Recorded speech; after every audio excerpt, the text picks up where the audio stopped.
bem. Boa tarde a todos. Boa tarde. Primeiramente, eu gostaria de dizer que é uma honra estar aqui e falar com vocês. Todo o convite da Sociedade Teosófica, para mim, é sempre muito especial. Estávamos ontem, na reunião do Conselho, falando sobre a questão do entusiasmo, né? E eu acho que a gente nunca pode perder esse encantamento. Acho que toda oportunidade que estamos reunidos em nome do aprendizado e de falar dessas joias que chegaram às nossas mãos, e eu digo que são joias, né? E nós vivemos numa época muito feliz, onde nós podemos ter acesso a elas. Que pode ser que na próxima encarnação, daqui a 1000, 2000 anos, não esteja mais acessível às nossas mãos, né? Então vamos aproveitar enquanto está.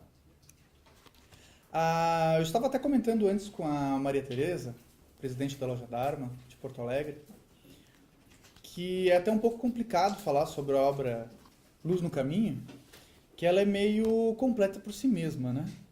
Ela quase dispensa comentários, mas tentaremos realizar alguns comentários. Eu lembrei um pouco antes também sobre as palavras do Einstein, quando perguntaram para ele, Einstein era um grande apreciador de música clássica, e quando perguntaram para ele o que ele achava sobre a obra de Mozart, ele respondeu: calem-se e ouçam-na. Então, eu realmente espero que todos tenham lido já A Luz do Caminho. Tenho certeza que muitos já leram muitas vezes, né? E cada vez que a gente relê é um aprendizado novo.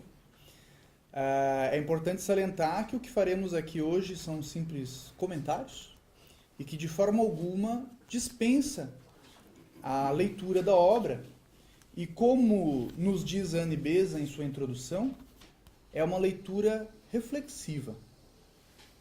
Na obra Ocultismo Prático, Blavatsky nos instrui, né?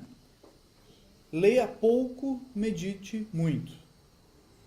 A obra Luz no Caminho é uma dessas obras que exige muita meditação em cima do que é lido, né? Tem alguns trechos da introdução da Anne Besant que eu gostaria de fazer uma rápida leitura e comentário. A compreensão destes tratados, por que destes, né? Porque a fonte da obra Luz no Caminho vem dos Preceitos de Ouro, que é a mesma fonte em comum com a obra Voz do Silêncio, de Blavatsky. Então são tratados muito antigos. Somente alguns dos aforismos, ou regras, como o irmão Moacir estava me chamando a atenção antes, são mais recentes, né? Ditados por aquele que foi chamado de irmão veneziano, né? Passou suas instruções para o mestre Hilarion, que por sua vez imprimiu na mente da escritora, também Mabel Collins. Então ela está falando aqui a compreensão desses tratados, se referindo aos aforismos mais antigos, cuja origem se perdem na história da humanidade. A compreensão destes tratados depende da capacidade do leitor. E quando qualquer um deles é publicado no mundo, somente visões distorcidas do ensinamento serão obtidas, se ele for tomado literalmente. Esse trecho nos diz muita coisa, entre elas que cada um de nós, e isso vale para toda a literatura teosófica no geral, vai absorver aquilo que nós estamos preparados para absorver. É por isso que nós lemos a mesma obra diversas vezes, e cada vez que a gente relê, a gente tem um novo nível de compreensão. Porque nós somos pessoas diferentes a cada momento. E no outro trecho, ela completa, na sequência, com a intenção definida de acelerar a evolução daqueles que estão no caminho, este livro apresenta ideais que as pessoas do mundo raramente estão preparadas para aceitar. Por que eu fiz questão de ler esse trecho? Por causa dessa palavrinha aqui, desse termo aqui. As pessoas do mundo. O que será que a Besant queria dizer nessa introdução? Quem são essas pessoas do mundo que não estão preparadas para aceitar o que está escrito? A Blavatsky em algumas obras, ela descreve que tem um momento em que o buscador começa a viver fora do mundo. E que mundo é esse que ele começa a viver fora? É esse mundo ao qual nós fomos inseridos, nós não nos inserimos. Nós nascemos e nós fomos treinados, adestrados de que a vida é assim e a vida é assada. De que isso tem que fazer, de que a gente tem que crescer, estudar, casar, ter filhos, arranjar um emprego e basicamente esperar para morrer. E enquanto essa morte não chega, nós ficamos distraídos com as inúmeras opções de entretenimento. É futebol, é comédia, nada contra nenhuma dessas atividades, acho que nós temos que ter momentos de lazer. O problema é que nós vamos acumulando atividades que nos distraem e nos mantêm afastados do nosso único objetivo. Só um objetivo. Dado pela própria natureza. A natureza nos colocou aqui com um só objetivo, que é deixar florescer um ser humano iluminado. Um Buda. Esse é o objetivo, não é um objetivo. É claro que as confusões da mente vão nos distraindo. E o quanto mais a gente imerge nessa distração, mais demora para atingirmos a meta. A única meta. Só tem essa. Então, eu lembro das palavras do Ricardo Lindemann, que ele diz que o pai dele dizia que a sociedade teosófica era... É que é a casa dos perdidos? O local onde os perdidos se encontram. O local onde os perdidos se encontram. Os esquizotéricos, né? Mistura de esquizofrênico com esotérico, né? Perfeitamente. Exatamente. Pois é. Então, meus amigos, essas pessoas que começam, que a Blavatsky cita, e aqui novamente é reforçado, que começam a viver fora do mundo, sinto dizer que são aqueles que popularmente nós chamamos as ovelhas negras.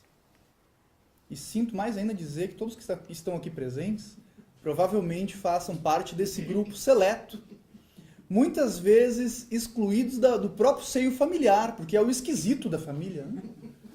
É aquele que fala o que ninguém quer falar, aquele que pensa sobre o que ninguém quer pensar. Tá rindo, mas é verdade. Tô vivendo. A clássica frase, você só vive no mundo da lua. E diz que, e o Ricardo Lindemann é completa, né? Que quando ele se tornou presidente da Sociedade Teosófica e foi contar para o pai dele ainda completou. Parabéns, agora tu é o líder dos perdidos. Mas, onde esses perdidos se encontram? Eu acredito que tudo começa com a questão do questionamento. Eu não consigo ver um teosofista que tenha entrado nessa seara antes de questionar. Mas questionar o quê? Questionar justamente esse mundo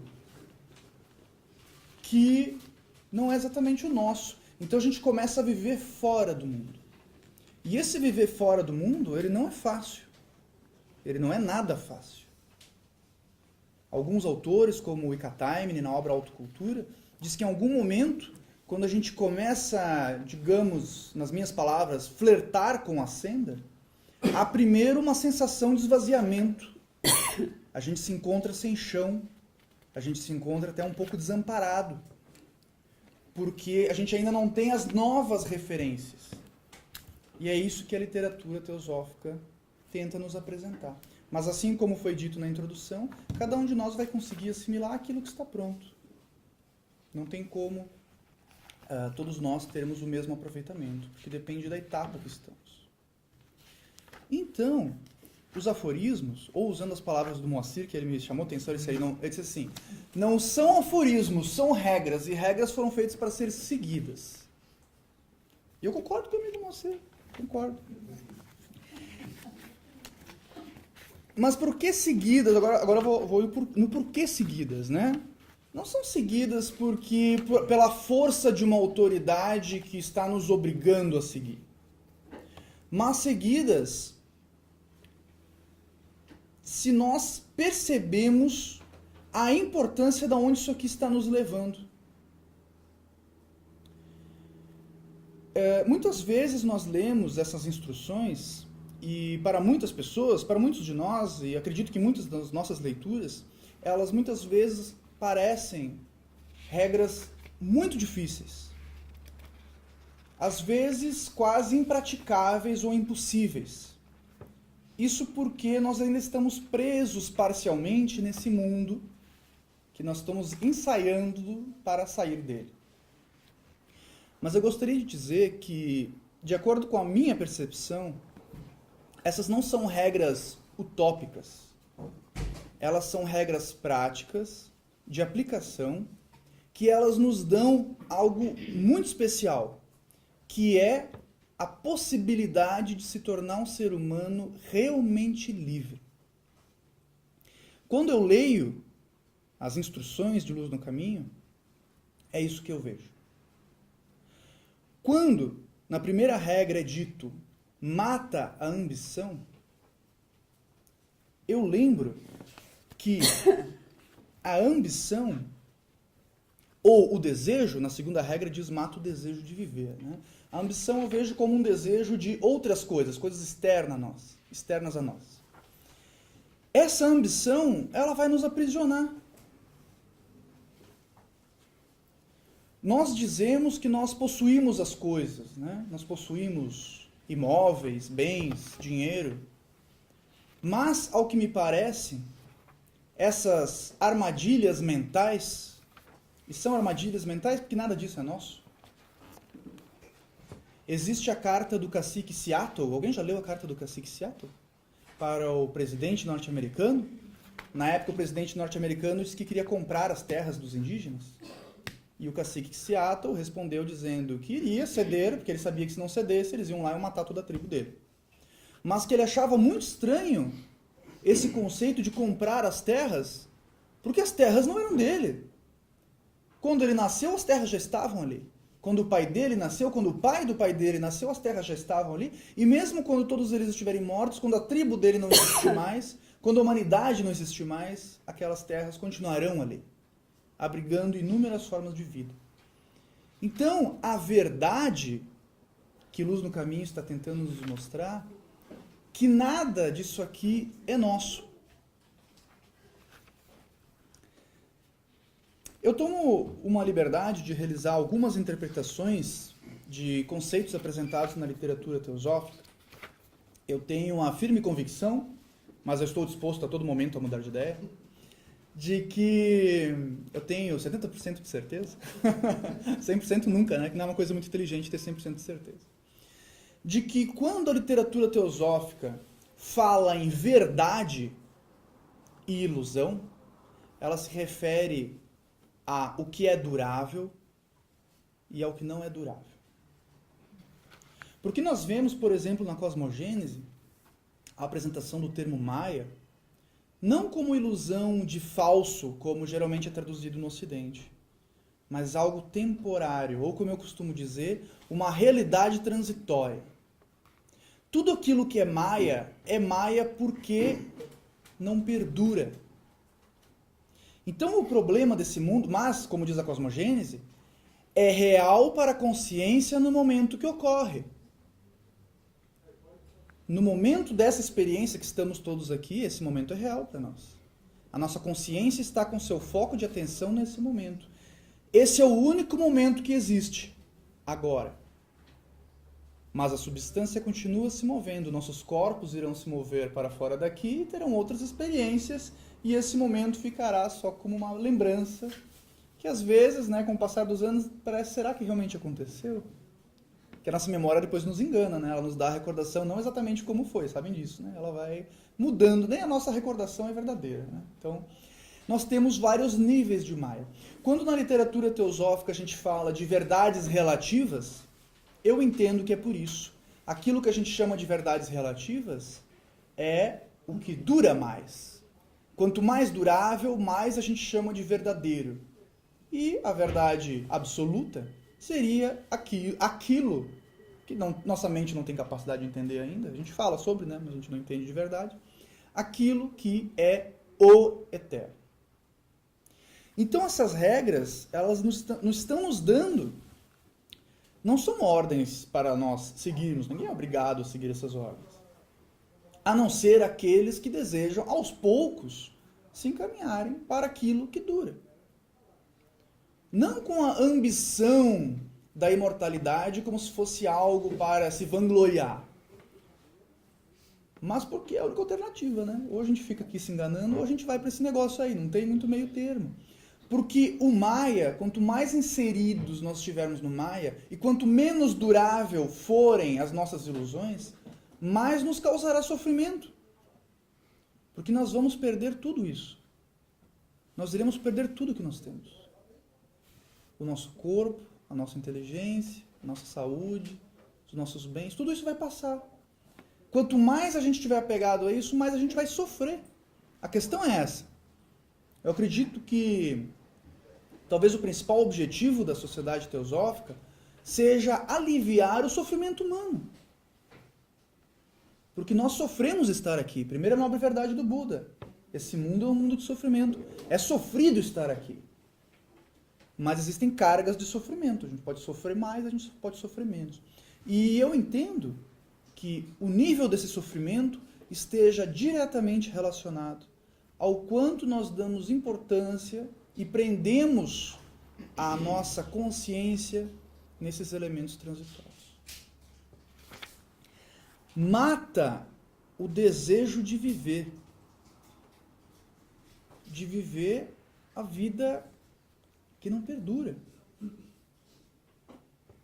Se nós queremos nos encontrar com aquilo que é eterno, e como foi dito em algum trecho da obra, não é o presente, porque no presente nós já temos uma ideia de tempo, já temos uma ideia temporal, e que nem precisamos da teosofia para entender que tempo não existe. Hoje a nossa ciência acadêmica já diz isso. A nossa astrofísica já sabe disso. Nós vivemos numa época onde a academia científica, antes inimiga de Blavatsky, hoje, claro que não admitem, mas comprovam muito do que foi dito e escrito por autores teosóficos, e não só eles, mas pelo ocultismo, a espiritualidade, e os grandes avataras, e os antigos rishis do hinduísmo, desde todos os tempos, explicando com outros termos, com outras palavras, mas o tempo simplesmente não existe. E quanto mais estivermos presos à noção de tempo, maior o sofrimento. Mata o desejo de conforto. Essas três regras, elas são aquelas arcaicas, né? A quarta regra, que é mais longa, eu não vou ler ela na íntegra, porque até quem não leu a obra, por favor, leia a obra, né? Incentivo a lerem a obra. A quarta regra nos traz um pouco de explicação sobre esses três primeiros. É dito aqui num trecho, né, do quarto aforismo do mestre veneziano. Procura no coração a raiz do mal e arranca-a. Ela vive e dá frutos no coração do discípulo devotado, assim como no do homem voltado para o desejo. Ou seja, estar na senda não muda nada.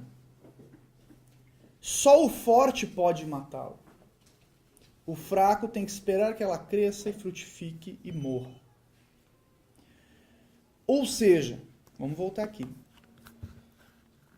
O irmão Félix que ficou... Cadê o irmão Félix? Ele ficou um pouco apavorado, né? Que ele disse que mata era uma palavra forte. Mas eu entendo que dentro da proposta dessas regras é a única palavra que pode ser usada. Porque tudo que a gente cultiva, e eu gosto muito dos aforismos que me foram confiados a comentar, que ele usa muitos exemplos das plantas. E eu adoro isso. Eu adoro esse exemplo das plantas, né? Porque quem conhece um pouco de jardinagem, todos nós temos um pouco de noção, né? Tudo aquilo que a gente cultiva, cresce.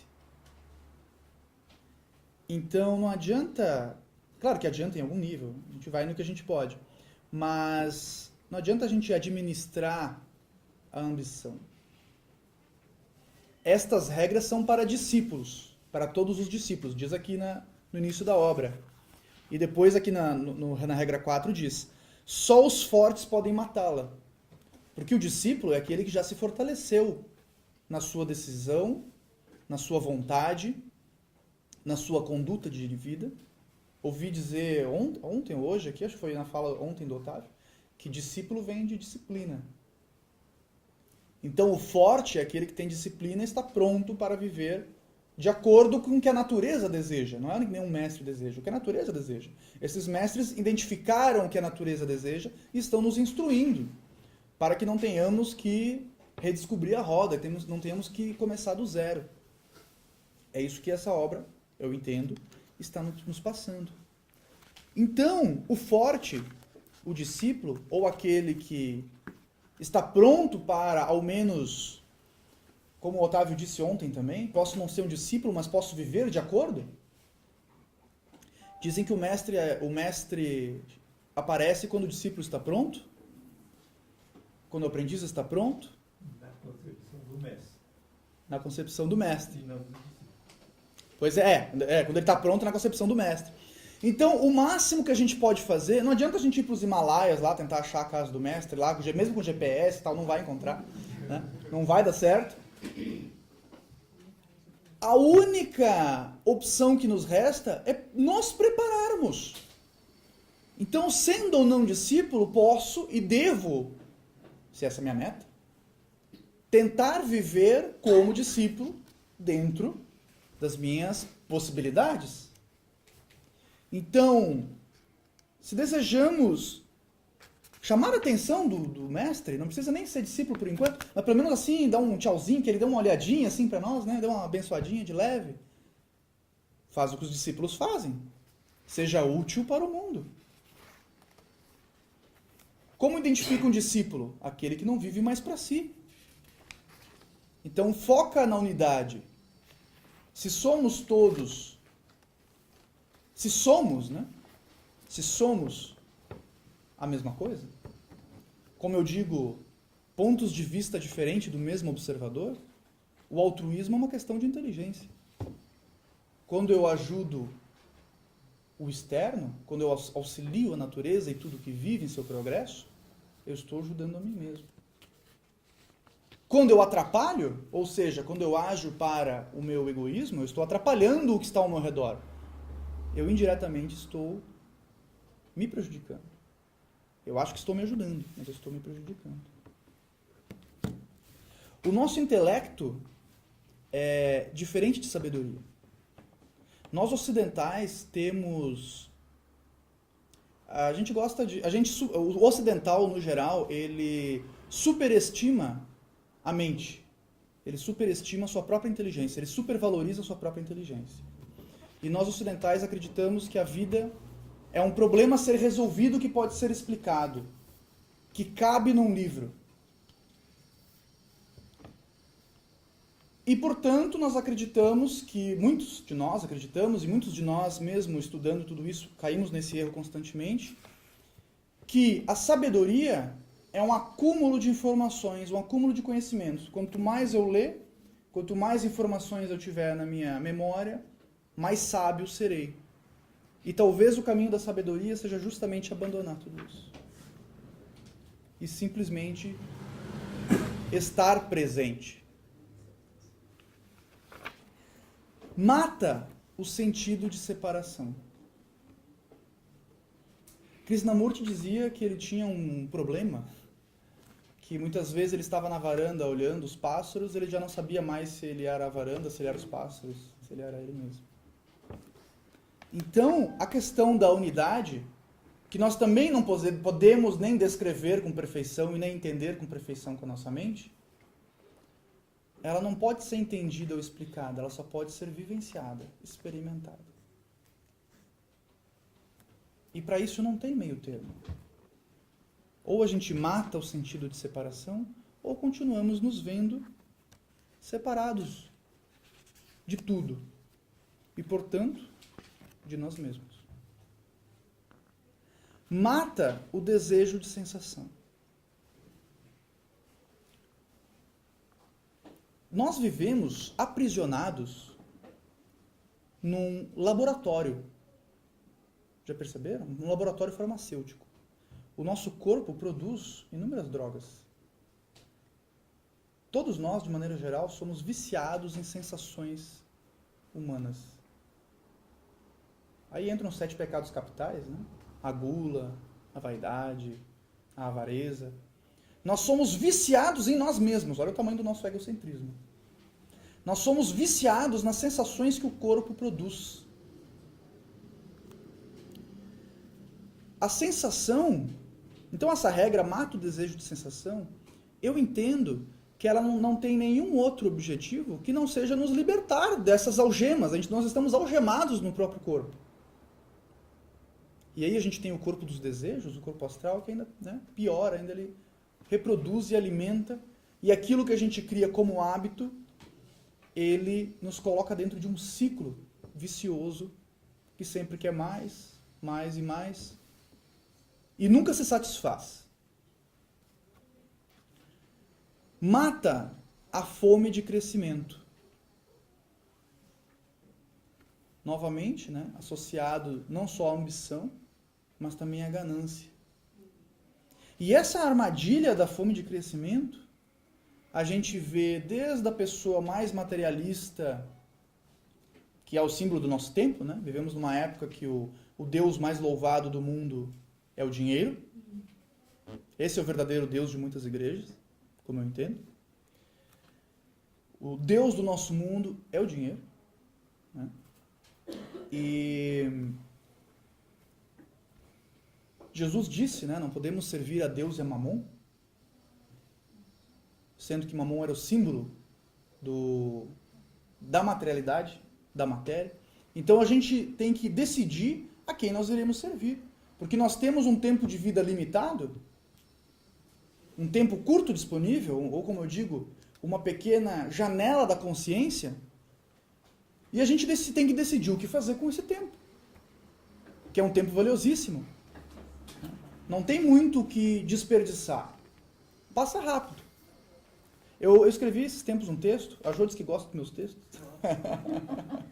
Eu escrevi esses tempos um texto curtinho, né? Como diz o seu Jorge e a Ana Carolina na música, a reza tem que ser curta para o santo não entediar.